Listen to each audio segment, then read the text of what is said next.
Dan untuk HTI dan FPI ini nggak perlu takut dan nggak perlu risau dan tidak perlu menghiraukan dua manusia ini, karena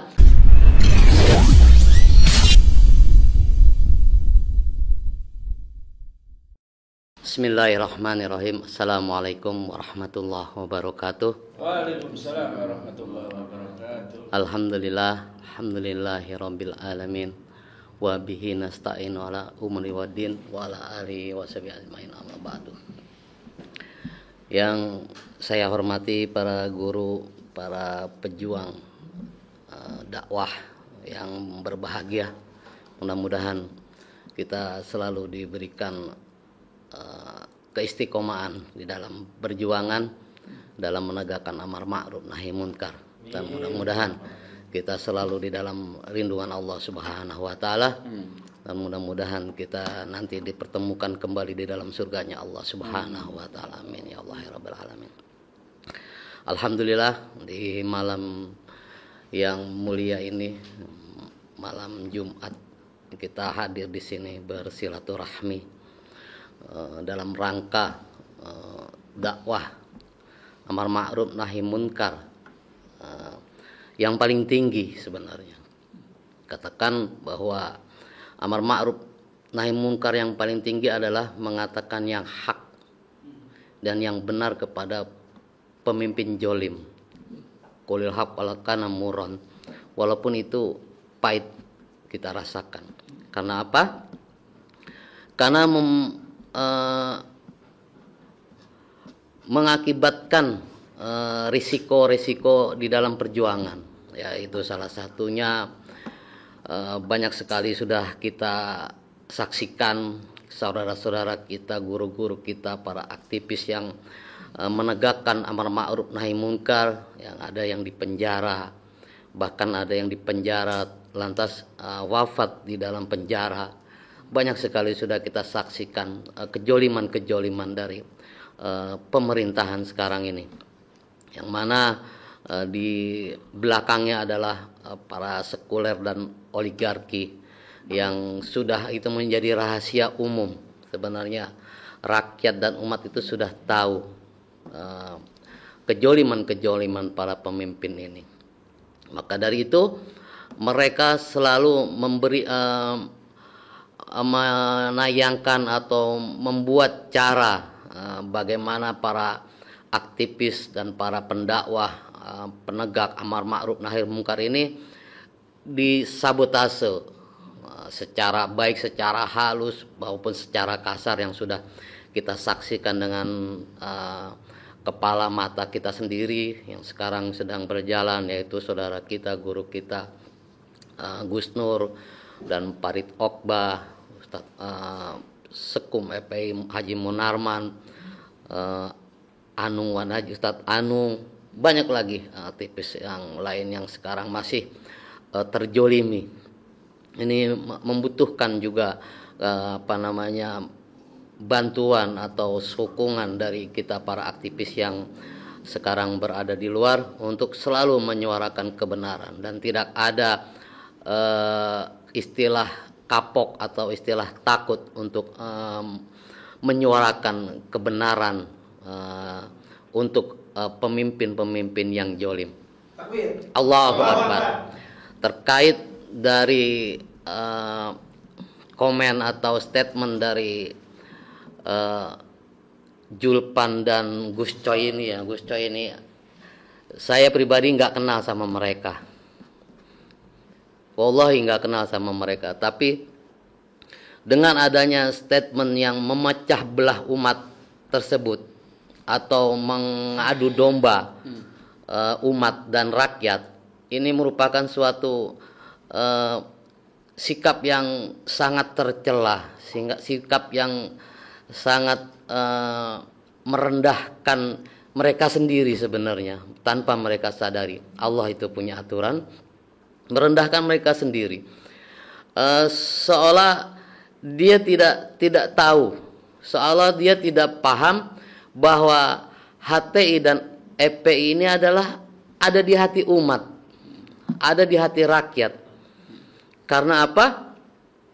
Karena sudah terbukti dari dulu, dari kepemerintahan SBY, kepemerintahan yang lainnya, Pak Habibie, itu mereka selalu menyuarakan kebenaran, menegakkan amar ma'ruf nahi munkar, dan juga bakti-bakti sosial yang tidak memandang apakah itu umat Islam, ataukah itu Nasrani, ataukah itu Buddha sekalipun. Karena apa? Jujur, kita sering terjun ke lapangan langsung. Suatu contoh, kemarin gempa yang di Cianjur yang begitu dahsyat, banyak media streaming yang menyiarkan sepak terjang aksi kemanusiaan FPI tentunya dalam hal ini. Karena untuk HTI tadi sudah habis dikupas dengan guru kita nih, ya kan? Tinggal FPI-nya nih. Kebetulan sekali dulu waktu masih FPI lama, Front Pembela Islam, saya ini menjabat sebagai ketua DPC. Kebetulan di wilayah saya ini banyak kemaksiatan terutama LGBT, dan juga musibah banjir yang tahun 2020 pas tahun baru itu, sampai rumah habis terendam tidak terlihat atapnya. Kita membuka posko sampai 2 minggu. Nah, di situ rakyat atau umat melihat bahwa sepak terjang FPI ini sudah tidak diragukan lagi untuk baik menegakkan amar ma'ruf nahi munkar, baik sosialisasi atau sosial, bantuan-bantuan keumatan yang melanda bencana, yang melanda baik gempa, banjir, dan banyak lagi gempa seperti tsunami waktu itu yang begitu dahsyat. FPI sudah eksis untuk membantu umat yang sedang berduka. Lantas ini dua manusia seolah mengaburkan hal itu, tapi umat tidak bisa dikaburkan seperti itu karena itu sudah menjadi rahasia umum. Enggak Allahu Akbar. Jadi sebenarnya mereka ini manusia dua ini, entah itu siapa namanya saya juga nggak kenal, memperlihatkan kebodohan dia sendiri sebenarnya. Iya kan? Dan lagi saya lanjut lagi untuk serba nanti itu kita lanjut lagi ya yang untuk manusia dua ini nih. Saya sekarang hanya sementara membicarakan bahwa FPI itu benar-benar dicintai umat. Ya, di wilayah kami waktu itu juga ada tempat berkumpulnya LGBT yang di ini bencong lah kalau di sini ya, waria bencong. Ini kita dengan susah payah, bahkan pihak yang berwenang saja seperti polisi dan Satpol PP itu tidak sanggup untuk mengusir mereka. Kalau polisi atau Satpol PP ini turun, malah mereka teriakin rampok, gitu loh. Jadi nggak kuat untuk mengusir mereka yang sudah bercokol lama di wilayah tersebut untuk hengkang gitu. Tapi dengan kami gigih, hampir setiap saat kita dakwahkan, masih mereka belum bisa karena kita punya SOP guru. Jadi sebelum kita terjun hisbah itu kita pakai SOP dulu. Contohnya kita dakwahin dulu, mereka nggak paham, baru kita hisbah, dan kita juga pemberitahuan dulu ke para aparat pemerintah sekali, 2 kali, 3 kali, keempat kali mereka tidak turun, baru kita turun. Itu SOP kita, gitu loh. Jadi kita makanya tidak bisa disalahkan, gitu loh. Baik, terkait dari dua manusia ini, masalah HTI dan FPI, kepedean dia. Belum tentu kita dukung dia, kan? Benar kan? Iya, betul. Dan belum tentu pemilu ini ada. Saya secara pribadi menyatakan bahwa tidak akan ada pemilu. Nanti mereka dengan kedikjayaan mereka sudah membabi buta. mengketok palu, Jokowi lanjut, itu bisa aja terjadi. Dengan alasan tidak ada anggaran, makanya sekarang KPU itu mengutarakan anggaran begitu besar, iya kan, resek, banyaklah nanti alasan-alasan. Belum tentu, berarti ini manusia kepedean gitu loh. Jadi dianggapnya nih HTI dan EPI ini pasti dukung dia gitu loh. Iya kan? Siapa lo kan gitu kan? Sedangkan sekarang aja untuk EPI secara garis komando belum ada instruksi imam besar kita Habib Muhammad Rizik bin Hussein siap menentukan pilihan. Ya, menginstruksikan, mudah-mudahan kita doakan imam besar kita selalu diberikan kesehatan oleh Allah Subhanahu wa taala, dimudahkan segala urusannya dan dimenangkan di dalam perjuangannya. Amin ya Allah ya rabbal alamin. Jadi terkait statement ini manusia dua, dikatakan bahwa nanti apabila Anies ini menang, jangan harap nanti HTI dan EPI ini bisa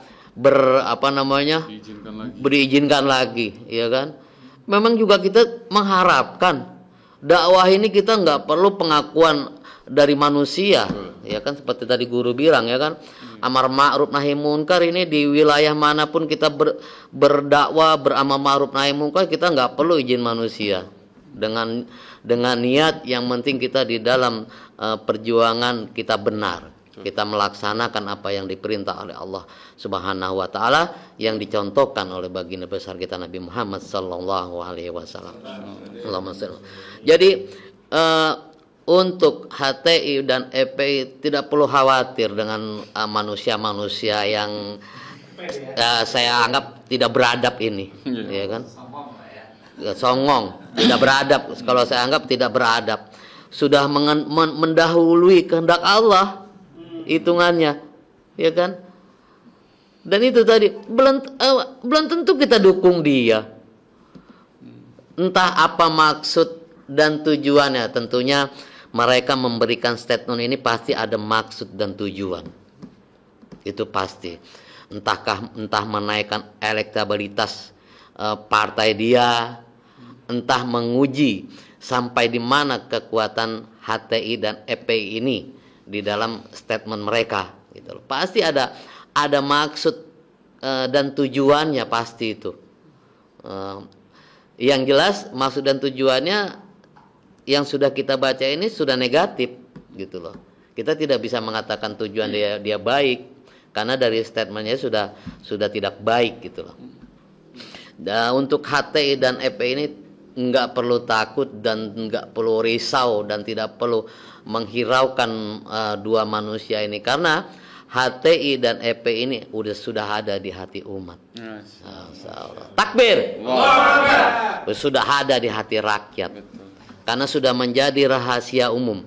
Sekarang ini yang berjuang adalah aktivis-aktivis dari HTI, aktivis-aktivis dari EPI, baik secara birokrasi, baik secara di lapangan aksi segala macam, itu adalah aktivis-aktivis dari HTI dan EPI. Itu rakyat dan umat khususnya sudah tahu dan sudah paham dan sudah menjadi rahasia umum. Makanya untuk sekarang ini di 2024 ini umat hanya nunggu komando dari imam besar kita Habib Muhammad Rizik bin Hussein Shihab, tentunya baik HTI maupun EPI, ya kan? Sebenarnya mereka tuh menimbulkan galau mereka sebenarnya. Itu yang tadi saya bilang,